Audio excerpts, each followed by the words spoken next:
Hello everyone, P from 41 here. So amongst all this junk is a Kawasaki KLF300B. Now I wanted to just make a quick video and share with you a method I found to remove the flywheels from these ATVs without using the official proper puller. I'm sure this will work with other ATVs, but I haven't checked to see which ones. So the proper puller for this actually threads onto these threads here on the flywheel, and then there's a bolt in the middle that you crank down and it pulls the flywheel off. The downside to those is that, of course, you have to buy the specialty puller, and then you usually use it once and then it just sits around, so it's kind of a waste of money. Now there's a number of methods floating around out there for getting these off, and I did try a few. The most popular one is to put some pry bars behind the flywheel to put tension on it, and then whacking the center bolt.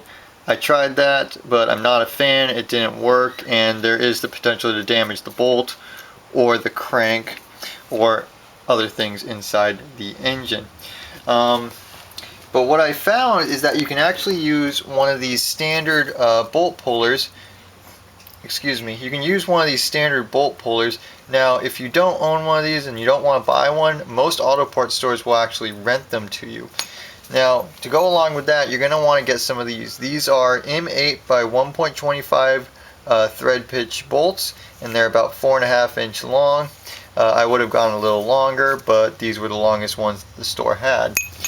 Now, if you look on here, you'll notice there are 3 bolts inside the flywheel. Now those bolts hold your starter clutch onto the back of the flywheel. So what you're going to do is you're going to take those bolts out, and you're going to set up your puller like normal and thread your bolts into the holes that these bolts came out of. So it's going to be threaded into your starter clutch on the back, which is actually a rather large mass of metal directly behind a flywheel.